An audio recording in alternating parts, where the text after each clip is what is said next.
My intentions with this entire project, I didn't go for marketability. It was a passion project from the start. It's a completely different vibe. Absolutely. I was trying to do things that people don't normally hear in albums.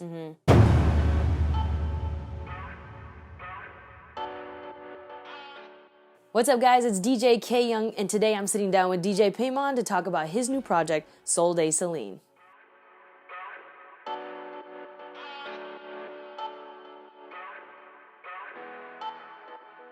I pretty much had a general idea of what I was getting myself into, but at the same time, it wasn't DJ Paimon, Right. the party, Right. Iowa City, DJ who I'm like almost needing to put earplugs in because everybody's rocking and there's, all this like CO2 spray, what I mean? It's a completely different vibe. Absolutely. And completely. And that was another thing that I was wanted. like, who broke this man's poor heart?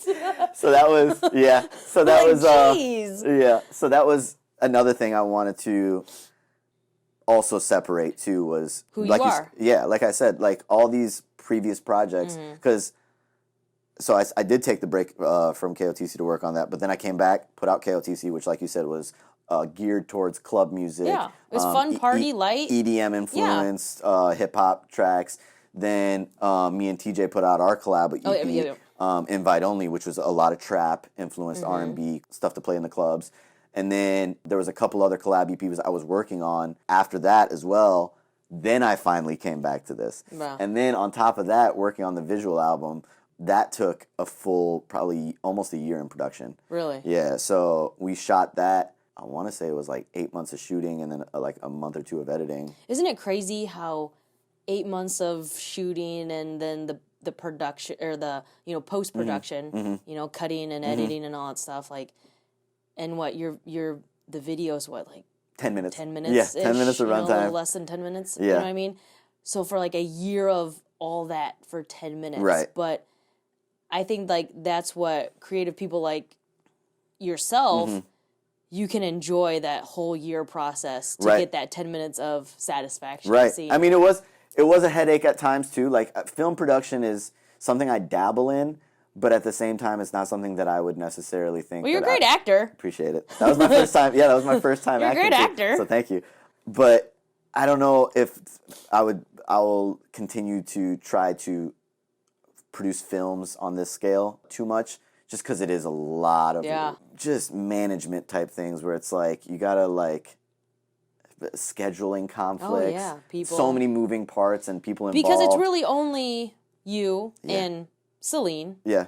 And then towards the end, not to give away, I guess, the ending or whatever, but there's one other person in there, but it's a very brief kind of flash moment. Yeah, two actors. Two actors. Yeah, two actors.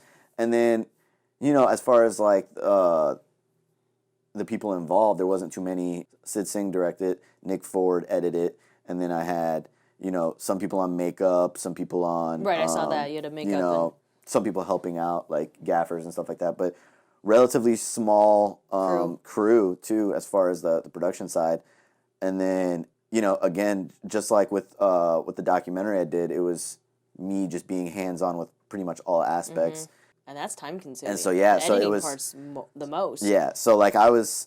You have a year of footage, or 8 months of footage it was a lot to go of footage. through.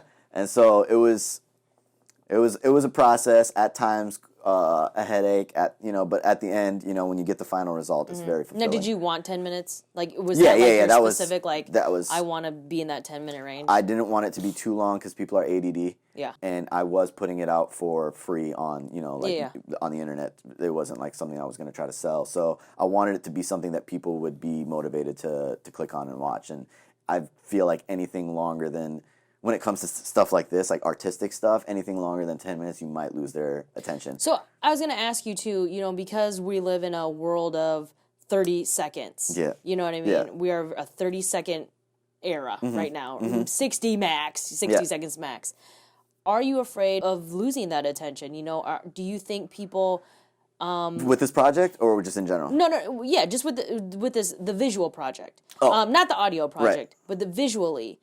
Are you afraid that the 30-second community, were you thinking that at all? Are you worried about it? Or do you think like this, this is good enough, like you're going to watch it? Because I didn't even know, and I'm teetering on that line of being a 30-second person, but also once it started going, I didn't even know. Yeah, I was in. Yeah. So, but are you worried that people... There'll probably be some that'll, but I think my intentions with this entire project, I didn't go for marketability.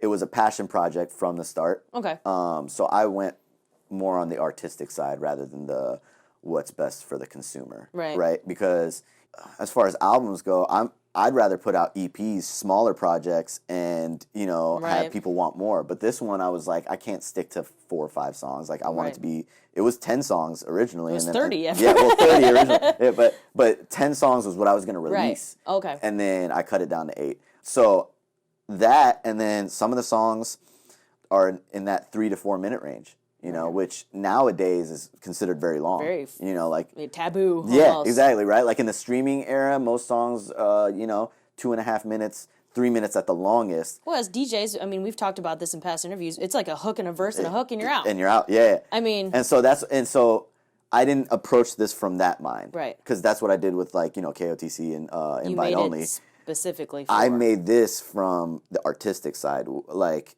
I was trying to do things that people don't normally hear in albums. Mm-hmm. I wanted to throw people off. I wanted, you don't often hear a very aggressive hip-hop rap song transition to a 1950s doo-wop sounding song like that. And then Easy Rider, for instance, it's one verse and then a guitar solo. So... And did you do the guitar? No. Okay. Yeah. I did the chords. Okay. But then the guitar solo was Cooper Hopkins. Okay. And... that came about later. I didn't really necessarily want to write a second verse because I felt like the vibe of it was perfect with just the one verse that I wrote, and then the hook. It's a slower paced, chill song. Anyways, it's more of a vibe type song. So it didn't necessarily need a second verse. But when I saw Cooper play live, and he was just shredding, and I was like, I need that. I need that on Easy Rider. I need that on my album. So I told him that I wanted a guitar solo from him. And I basically just sent him the beat, told him I need this section from the timestamp from this to this, and within 15 minutes he sent it back. And I was like, I was not expecting this that quickly, but awesome. And it's perfect. So yeah, that's how that came about. But like I said, it's a chill R&B hip hop song with a but like a lot of these songs though, I mean, you haven't. What I even enjoyed too, as far as the creative aspect is that. With these songs, like you didn't stay in in the template of a producer, writer, artist. Like, if you wanted to do one verse, you did one verse. If you wanted to do a hook and then no verse and just you kind of created your own formula for how the songs are constructed. I mean, because you talk to an A&R, this is not. This is not what you're supposed to do. A label's gonna be like, you didn't have a hook and a bridge, and you know what I mean? Like you didn't really follow any plan. To me, I felt like you made a soundtrack for your video. Yeah. That I didn't feel like it's a bunch of. I didn't feel like you created 8 songs for me to listen to on iTunes, and like I felt like. You created a soundtrack that it was specifically, it correlated to you driving and you at the end, having that kind of like, oh man, she's with another dude and then all the little things in between, like all the passion that you guys had. And I'm like, oh, this isn't an album, this isn't an EP or an album, it's a soundtrack. Right. Was that Yeah, it was kind of what you were going for, because that's really the overall. It was kind of both. It was meant to. One was meant to supplement the other. Okay. So the album was definitely meant to supplement the visuals, and the visuals were meant to supplement the album. But I did it in a way where, like I said, I wasn't trying to go for any like marketability or formula or anything like that. Yeah, there's no formula. It's all outside the box. Yeah, like, I mean, there's like Moombatone, reggaeton, dance hall type beats, and then there's hip hop, there's slow R&B vibey stuff, there's like I said, there's doo-wop, there's also, and there's a little bit of electronic, like industrial sound, like there's everything in it. So I wasn't sticking to any sort of formula or marketability. Which is why I said I think it sounded like more like a soundtrack. Right, and so and what I was going for was I wanted to put people in that place, like just sonically. The tones of each song would match the vibe of of whatever that song is going for. The instruments that I use, the beat, everything, the way I chose to perform the vocals, any distortion I chose to put into it. I was really just going for more artistic expression than anything.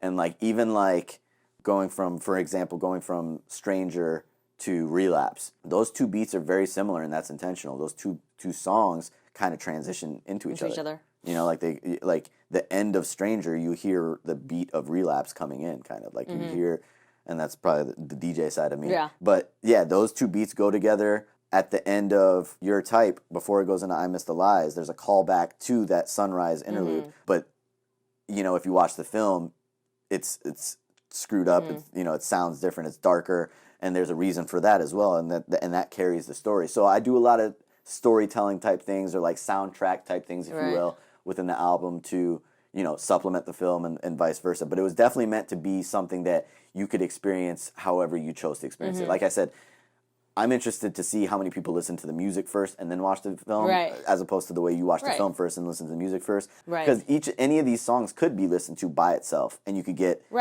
catch a vibe from that. You know, like Thing for You is kind of like, if there was any song on this album that would be like the mainstream commercial sounding radio type record, Thing for You would probably be it, and then maybe Selene too.